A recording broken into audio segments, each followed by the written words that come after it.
Hi hello नमस्कार। उदरवरणमध्ये तुमचं खूप खूप स्वागत। आज आपण नैवेद्यासाठी खास असा हा प्रसादाचा शिरा बनवत आहोत। प्रसादाचा शिरा म्हटलं की त्याचं एक प्रमाण असतं, ते प्रमाण योग्य झालं तर शिरा एकदम खास बनतो। दूध न वापरता हा शिरा केलेला आहे, तर चला बघूया साहित्य काय घेतलंय। इथे मी 1/4 वाटी रवा घेतलाय, 1/4 वाटी साखर घेतली, 1/4 वाटी तूप घेतलंय, 1/4 केळं कापून घेतलंय, 1/4 वाटी ड्रायफ्रुट्स घेतले आणि वेलची कुटून घेतलेली आहे।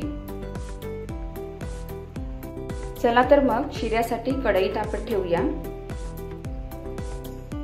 त्यामध्ये 1 वाटी तूप टाकून घेऊया। इथे आपल्याला 1 वाटीच तूप वापरायचं आहे आणि हे 1/2 वाटी तूप आहे, ते आपण नंतर वापरणार आहोत। तूप गरम झालंय, आता आपण त्यात रवा टाकून घेऊया। रवा हा बारीकच असावा, शक्यतो शिऱ्यासाठी रवा बारीकच घेतात। जाड रवा असेल तर तो मिक्सरला फिरवून घेतलात तरीही हा शिरा छान होईल। रवा तुपावर छान असा परतून घेऊया। असा एकसारखा हात चालवत आपल्याला रवा परतून घ्यायचा आहे। रवा आपला परततोय तोवर आपण पाणी गरम करायला ठेवूया। इथे ज्या वाटीने रवा साखर मोजलेली आहे त्याच वाटीने आपण पाणी मोजून घेऊया। आपण 3.25 वाटी पाणी टाकत आहोत। हे पाणी आपल्या शिऱ्यासाठी अगदी योग्य प्रमाणात आहे। इथे थोडंसं केशर टाकूया आणि पाणी गरम करायला ठेवूया। पुन्हा आपण आपला रवा परतून घेऊया। छान खमंग असा रवा आपला भाजला गेला पाहिजे।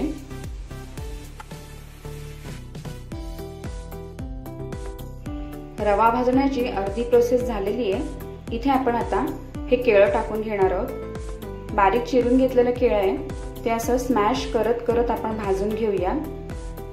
कढईत असं दाबून दाबून ते फिरवत घेऊ, म्हणजे त्याचे तुकडे राहणार नाहीत आणि तेही तुपात छान भाजलं जाईल।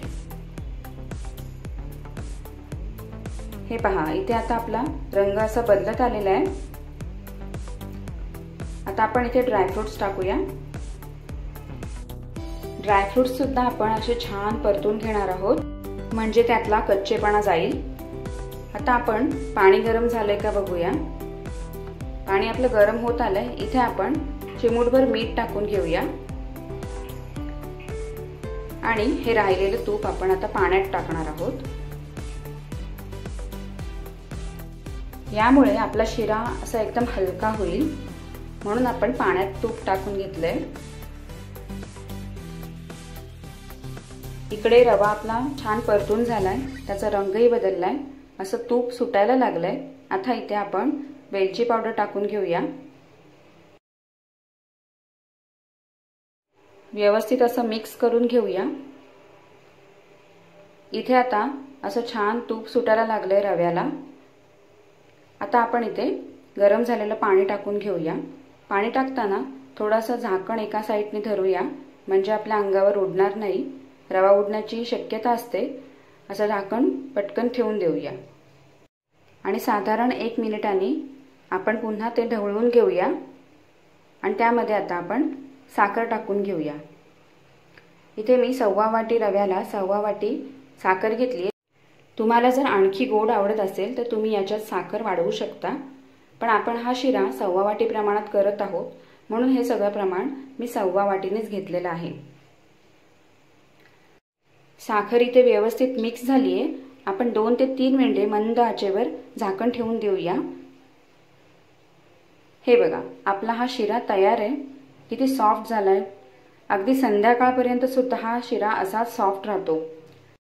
दूध न वापरता झालाय ना सॉफ्ट शिरा। अगदी संध्याकाळी काय दुसऱ्या दिवशीपर्यंत हा असाच्या असा सॉफ्ट राहतो।